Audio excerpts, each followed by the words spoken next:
O gerúndio da pregação, a pregação da Escritura Sagrada encarada sob a perspectiva da constância. Esta é a primeira parte do audiobook do livro, e nela consta o prefácio e a introdução do livro. Prefácio. O presente ensaio possui por finalidade apresentar razões e caminhos no que tange ao ministério da pregação evangélica ou à arte da pregação, por assim dizer.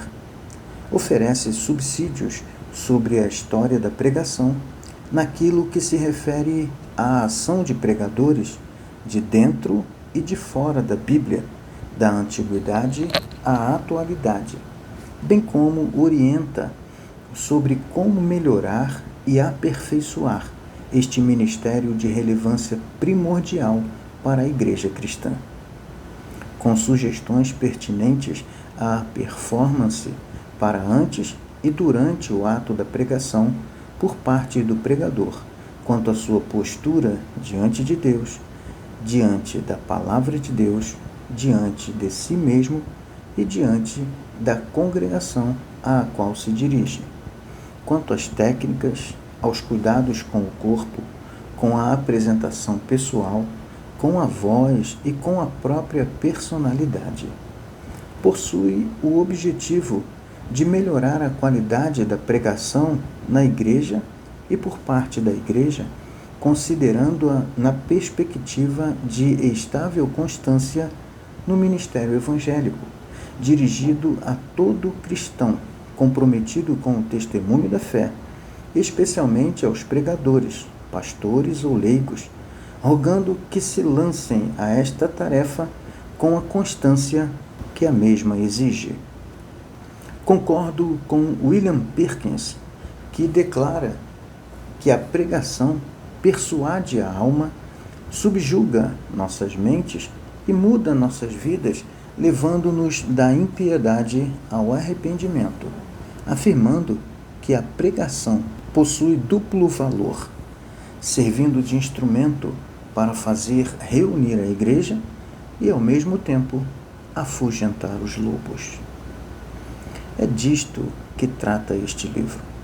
Despertamento à Igreja do Senhor Jesus, para quem sua vontade foi declaradamente manifesta, no sentido de que levasse seu testemunho a todos os povos, por seus primeiros discípulos, pelos respectivos sucessores destes, conhecidos como pais da Igreja, e depois deles, os reformadores, e, na sequência, homens piedosos como os puritanos. Tal testemunho sempre foi levado a efeito através da pregação e do ensino das Escrituras, sempre conjugados no gerúndio, pregando e ensinando. Introdução.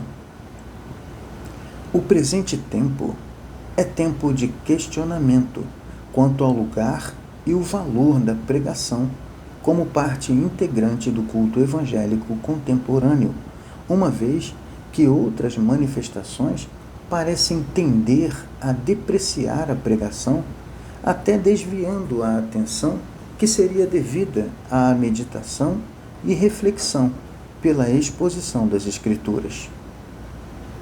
Lamento a constatação da desqualificação e desconsideração exacerbada do ministério da pregação ao longo do tempo, no que se refere à banalização deste ministério de tamanha relevância na história do cristianismo.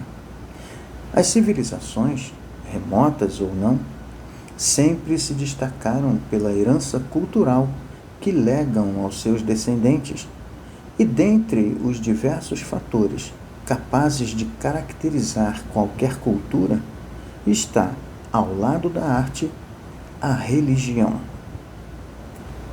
Don Richardson afirma existirem povos aos quais ele chama de povos do livro perdido, como os Karen, os Kachin, os Wa e os Lahu da Birmânia, os Shan e Palaung da Ásia, os Lisu da China, os Naga e os Mizo da Índia, os quais possuem tradições que dão conta da existência de um livro perdido que teria sido passado por Deus aos seus ancestrais, que por sua vez, não tendo o devido cuidado, o perderam, bem como de profetas, afirmando que um dia surgiria um certo irmão branco que traria de volta uma cópia do tal livro e que o ensinaria a eles.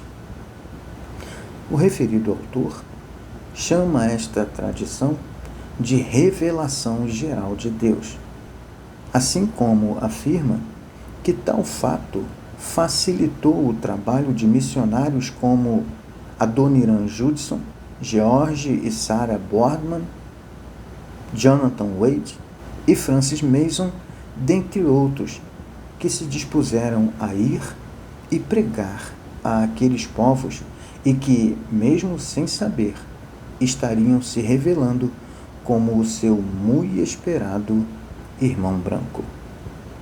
Extraído de O Fator Melquisedeque, o testemunho de Deus nas culturas através do mundo, de Don Richardson.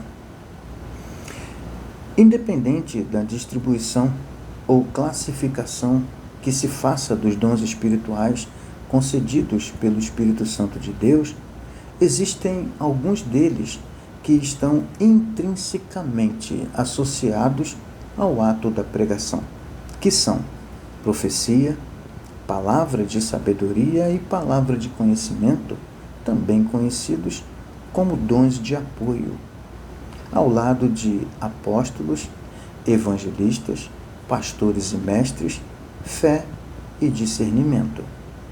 A palavra profecia, no grego profeteia, traz a ideia de atividade ou ofício profético. O verbo profetizar tem o sentido de proclamar ou interpretar uma revelação divina.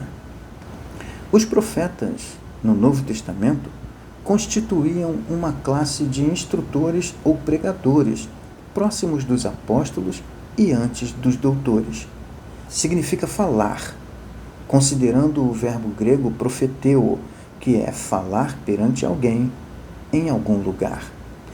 Palavra de sabedoria é a tradução da expressão grega transliterada logos, que é palavra, discurso, ensino, doutrina, mensagem e verbo. E sofia, que é discernimento, sabedoria, entendimento, juízo, bom senso e sanidade. Que, por conclusão, seria a capacidade de falar com entendimento. E ainda, palavra de conhecimento, que é associada a logos gnoseus e traduz o poder de compreender e compartilhar o conhecimento. Na introdução do seu livro A Arte de Profetizar, William Perkins deixa claro que seu entendimento sobre profetizar não aponta para um dom revelacional, mas especificamente para a pregação da Palavra de Deus à luz de 1 aos Coríntios, capítulo 14. John Stott menciona John Owen, pregador puritano, cuja afirmação de que a igreja não tem poder para nomear alguém para uma função ministerial se Cristo não se antecipou a essa indicação, lhe concedendo dons espirituais. Tal afirmação nos deveria fazer pensar. Portanto, quem prega ou se lança ao ministério da pregação de forma legítima e honesta, o faz porque foi chamado pelo Senhor e por Ele capacitado. A pregação de homens de Deus, mencionados no livro sagrado sobre a sua mensagem, sempre foi poderoso instrumento de expansão do conhecimento da palavra e da pessoa de Jesus Cristo em todo o mundo conhecido desde então. O homem, antes mesmo de aprender a se agrupar em tribos, buscava no desconhecido algo para adorar. De simples amuletos destinados à adoração até grandes construções feitas em respeito à divindade. O ser humano sempre se relacionou com o objeto da sua adoração e, para isso, lança mão de liturgias, elaboradas ou simples, as mais diversas que se possa imaginar. E como parte integrante destas liturgias, o componente doutrinador e norteador das referidas religiões para efeito de comportamento religioso, o qual sempre foi de grande relevância na relação entre adoradores e adorado.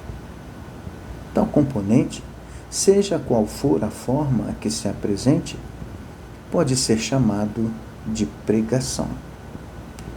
No que se refere ao cristianismo, tal prática não é diferente quanto às possibilidades de ensino religioso mantenedor de quaisquer doutrinas e dogmas, bem como nas liturgias ou nas manifestações que expressem adoração e reverência a Deus.